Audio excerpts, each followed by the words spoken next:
عباسی دور خلافت میں اسلامی حکومت کی وسعتیں لاکھوں مربع میل علاقے تک پھیل چکی تھیں۔ مختلف علاقوں کے گورنر اپنے وسائل کو بروئے کار لاتے ہوئے حکومتی نظم و نسق چلا رہے تھے۔ اکثر اطراف سے عدل و انصاف کی خبریں مل رہی تھیں، تاہم چند علاقوں کے حالات مزید بہتر بنانے کی ضرورت محسوس ہو رہی تھی۔ خلیفہ وقت نے سوچا کہ تمام گورنر حضرات کو مرکز میں طلب کیا جائے اور اچھی کارکردگی دکھانے والوں کو انعام و اکرام سے نوازا جائے تاکہ دوسروں کو بھی اصلاح کی ترغیب ہو۔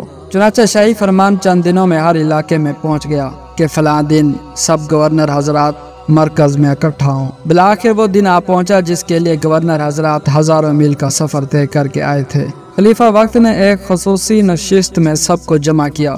بعض اچھی کارکردگی دکھانے والوں کو خصوصی انعام و کرام سے نوازا گیا اور بقیہ حضرات کو نصیحتیں کی گئیں۔ محفل کے اختتام پر خلیفہ نے سب حضرات کو اپنی طرف سے چادر عطا کی اور اگلے دن خصوصی دعوت کا اہتمام کیا۔ سب حضرات اپنی اپنی خصوصی پوشاک اور بادشاہ کی طرف سے دی ہوئی چادر پہن کر اگلے دن دعوت میں آئے۔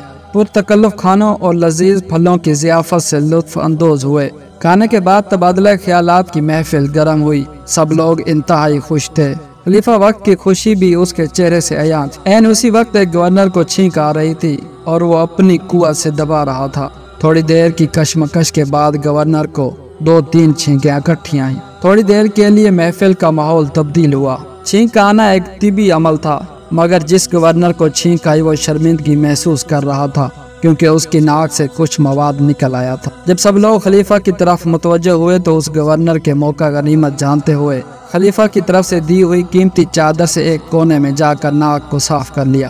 اللہ تعالیٰ کی شان، عین اسی لمحے خلیفہ وقت بھی اس گورنر کو دیکھ رہا تھا۔ جب اس نے دیکھا کہ اس کی عطا کردہ قیمتی چادر کے ساتھ ناک سے نکلے ہوئے مواد کو صاف کیا گیا ہے تو اس کے غصے کی انتہا نہ رہی۔ خلیفہ نے گورنر کی سخت سرزنش کی کہ تم نے شاہی چادر کی بے قدری کی، اور سب لوگوں کے سامنے اس سے چادر واپس لی اور اسے دربار سے باہر نکلوا دیا۔ مجلس کی خوشیاں خاک میں مل گئیں اور سب گورنر حضرات پریشان ہو گئے کہ کہیں ان کا حشر بھی اس جیسا نہ ہو۔ وزیر نے حالات کی نزاکت کو خیال کرتے ہوئے خلیفہ وقت سے کہا کہ آپ محفل برخاست کر دیں۔ چنانچہ محفل ختم ہونے کا اعلان کر دیا گیا۔ سب گورنر حضرات اپنی رہائش گاہوں کی طرف لوٹ گئے۔ دربار میں خلیفہ اور وزیر باقی رہ گئے۔ تھوڑی دیر بعد دربار نے آ کر اطلاع دی کہ نہاوند علاقے کے گورنر شریف باریابی چاہتا ہے۔ خلیفہ نے اندر آنے کی اجازت دی۔ گورنر نے اندر آ کر سلام کیا اور پوچھا کہ چھینک آنا اختیاری امر ہے یا غیر اختیاری امر۔ خلیفہ نے سوال کی نزاکت کو بھانپ لیا اور کہا کہ تمہیں ایسا پوچھنے کی کیا ضرورت ہے، جاؤ اور اپنا کام کرو۔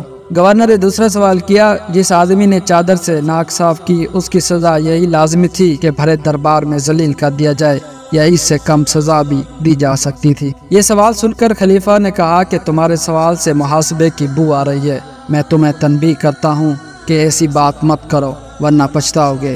گورنر نے کہا کہ بادشاہ سلامت، مجھے ایک بات سمجھ آئی ہے کہ آپ نے اس شخص کو چادر پہنائی اور اس نے چادر کی ناقدری کی تو آپ نے بھرے دربار میں اس کو ذلیل و رسوا کر دیا۔ مجھے خیال آیا کہ رب کریم نے بھی مجھے انسانیت کی چادر پہنا کر دنیا میں بھیجا ہے۔ اگر میں نے اس چادر کی قدر نہ کی تو اللہ مجھے بھی روز محشر اس طرح ذلیل و رسوا کریں گے۔ یہ کہہ کر اس نے چادر اتار کر تخت پر پھینکی اور کہا کہ میں پہلے چادر انسانی کی قدر کروں تاکہ محشر کی ذلت سے بچ سکوں۔ گورنر یہ کہہ کر اور گورنی کو لات مار کر دربار سے باہر نکل گیا۔